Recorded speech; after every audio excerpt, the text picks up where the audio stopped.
সবাই ভাবছে যেমন গল্প থেকে একটা পড়লেই হয়ে যাবে, সেরকম কবিতা থেকে একটা পড়লেই কি হবে? না, কবিতা থেকে অন্তত পক্ষে তোমাদের দুটো পড়তে হবে, কারণ কবিতাতে দুটো বড় কোশ্চেন আসবে। আর এবার বলে রাখি, আমাদের কবিতা রয়েছে তিনটি, তাই না? তিনটি কবিতা থেকে যদি একটি পড়ি তাহলে অনেক বেশি রিস্ক নেওয়া হয়ে যাবে। সাপোজ ধরে নাও আমি পড়ে গেলাম হক রোস্টিং, কিন্তু হক রোস্টিং থেকে এলোই না কোশ্চেন, এলো কোথার থেকে? সনেট 73 থেকে, মানে শেক্সপিয়ারের সেই কবিতা, আর গ্রিন হাউস এফেক্ট থেকে, মানে 3 নম্বর যে কবিতাটি রয়েছে। তাহলে আমাদের কি এই রিস্কটা নেওয়া ঠিক হবে? আমি বলে দিই, অন্তত দুটো কবিতা তোমাদের কিন্তু পড়ে যেতেই হবে। তো শুরু করি আজকের এই ভিডিওটি, যেখানে তুমি 100% কমন পেয়ে যাবে যদি তোমাদের পরীক্ষাতে গ্রিন হাউস এফেক্ট এই কবিতাটি আসে। ঠিক আছে, তো প্রথমে আমাদের একটা কিছু জানা উচিত, যেটা অনেক স্টুডেন্ট এখনো অবধি জানে না, যে পরীক্ষা যে আমাদের হতে চলেছে 40-তে, আমাদের উচ্চ মাধ্যমিক ইংলিশ কততে হতে চলেছে? 40। তার মধ্যে 25 মার্কস আসবে তোমাদের টেক্সট বই থেকে। কোথা থেকে? সেই পড়ার টেক্সট বই থেকে। আর বাকি 15 মার্কস আসবে গ্রামার এবং রাইটিং থেকে, তাই না? এবার 10 মার্কস আসছে আমাদের গল্প থেকে।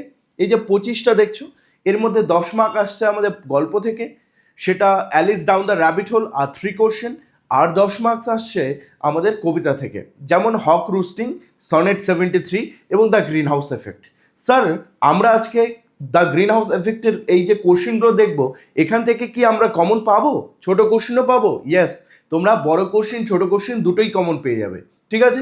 কিন্তু এই রিস্কটি একদমই নিবে না, মানে আমি কবিতাতে বলছি অন্ততপক্ষে দুটি পড়ে যাবে, ঠিক আছে?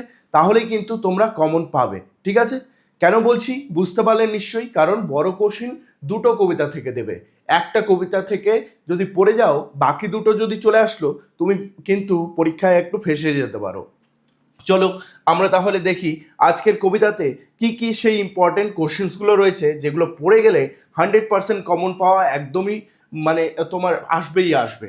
তো প্রথমেই আমরা দেখতে পাচ্ছি একটি কোশ্চেন রয়েছে, how does the poet Carl Dennis contrast past and the future in the poem green house effect.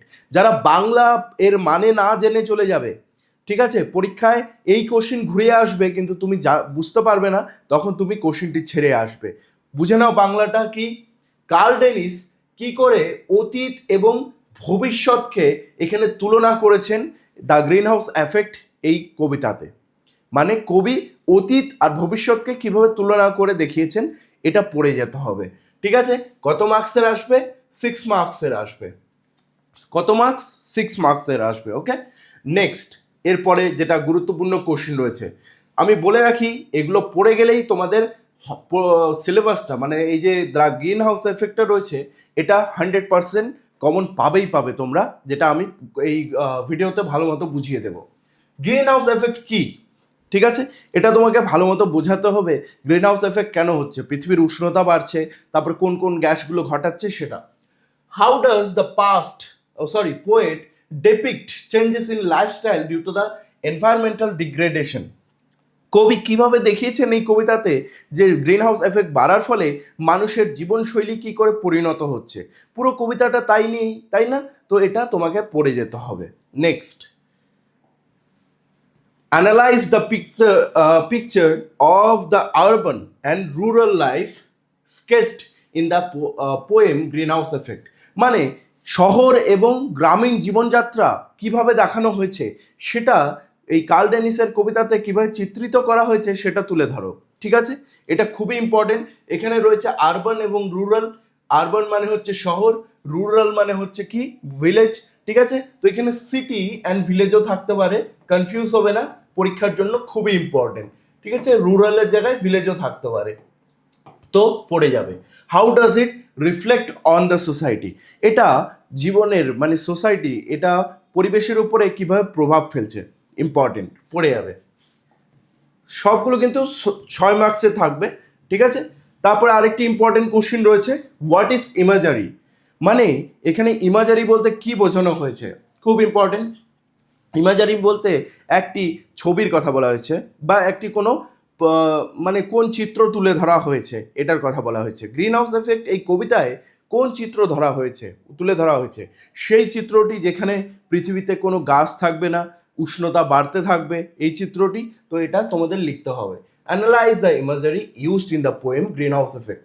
এই যে চিত্রটা দেখানো হয়েছে কবিতাতে, কিভাবে সেটা তুলে ধরা হয়েছে সেটা সম্পর্কে লেখো। How does the poet create a vivid picture of the change environment. কি করে আমাদের কবি এই কবিতাতে সেই চিত্রটি তুলে ধরেছেন সেটাও বলো। ঠিক আছে, এটা যদি আসে এরকম আসতে পারে 2+2+2, ঠিক আছে, এভাবে আসতে পারে। খুব ইম্পর্টেন্ট, অবশ্যই পড়ে যাবে। এগুলোর নোট যদি তোমার দরকার হয় তবে তুমি অবশ্যই আমার দ্য লেজেন্ডস ব্যাচটি জয়েন করতে পারো। সবার জন্য বলছি না, যারা যারা খুব বেশি ইন্টারেস্টেড, ভালো করে পড়াশুনো করতে চাও তাদের জন্যই একমাত্র। আর যারা এই পিডিএফটি পেতে চাও, মানে কোশ্চেন্সগুলোর পিডিএফ যদি পেতে চাও এখানে, যেটার বাংলা মানেও সঙ্গে দেওয়া আছে যাতে তোমাদের বুঝতে সুবিধা হয়, তাহলে নিচে কমেন্টে লেখো পিডিএফ এবং তোমার মোবাইল নাম্বার অর্থাৎ হোয়াটসঅ্যাপ নাম্বারের লাস্টের 3টি যে ডিজিট রয়েছে সেটি লিখে দিবে কমেন্টে। পিডিএফ ধরে নাও তোমার লাস্টে হচ্ছে 891, তো 891 কমেন্ট করে দাও, ঠিক আছে। তারপর ওটার স্ক্রিনশট তুলে আমাকে হোয়াটসঅ্যাপ করো, যেখানে কমেন্টে আমি তোমাকে আমার হোয়াটসঅ্যাপের লিঙ্ক দিয়ে দেবো। তুমি সঙ্গে সঙ্গে আমাকে হোয়াটসঅ্যাপ করো, তোমাকে আমি পাঠিয়ে দেবো সেই পিডিএফটি, ঠিক আছে। আর যারা যারা কমেন্ট করবে না তাদের জন্য কিন্তু এটা থাকবে না। সামারি অফ দ্য পোয়েম, যেহেতু তোমাদের জন্য আমি এত খাটনি করে নিয়ে আসছি, তোমরা জাস্ট কমেন্টটা করো, বাকি সব তোমাদের জন্য free. Summary of the poem green house effect by Carl Dennis. Last question, মাত্র 5টা কোশ্চেন দিলাম। এই যে কবিতাটি রয়েছে the green house effect Carl ডেনিসের, এটার বিষয়বস্তু কি, সারাংশ কি, ঠিক আছে, এটা পড়ে যেতে হবে। এটা পড়ে গেলেই কিন্তু সমস্ত কিছু কভার হয়ে যায়। কিন্তু এটা তোমাদের পড়তে হবে শেষের দিকে, কারণ এটা দেখবে তুমি যে এই 4টা কোশ্চেন পড়বে এটা তোমাদের নিজে নিজেই মুখস্থ হয়ে যাবে, কারণ এটা একদম সেই 4টার মতো হুবহু থাকবে। আর ভুলবশত যদি টাইটেল চলে আসে তাহলে মনে রাখবে লাস্টের দিকে যদি তুমি লিখে রাখো যে দ্য টাইটেল ইজ অ্যাপ্রোপ্রিয়েট, এই পুরো সামারিটা লিখে দিয়ে তারপর যদি লেখো the title Carl Dennis's the green house effect poem's title is appropriate, তাহলেই সেটা কিন্তু টাইটেলে পরিণত হয়ে যায়। বুঝতে পারলে? তাহলে তুমি সামারিটা মুখস্থ করলেই টাইটেলটাও মুখস্থ হয়ে যাচ্ছে, যেটা পিডিএফ এর মধ্যে আমি মেনশন করে দেবো, ঠিক আছে। তাহলে তোমরা কমেন্টে জানাও পিডিএফ এবং তার সঙ্গে তোমার হোয়াটসঅ্যাপের মোবাইল নাম্বারটা লেখো, মানে লাস্ট 3টা ডিজিট লেখো শুধুমাত্র, কমেন্ট করে দিয়ে আমাকে হোয়াটসঅ্যাপে স্ক্রিনশট পাঠাও। আমি তোমাদের ফ্রিলি এই পিডিএফটা দিয়ে দেবো, যেখানে টাইটেলের যে কী লিখতে হবে সেটাও মেনশন করা থাকবে। তো গাইস, এরকমই তাহলে মাত্র 5টা কোশ্চেন দিলাম গ্রিন হাউস এফেক্ট থেকে, যেখান থেকে তোমরা 100% কমন পাবে।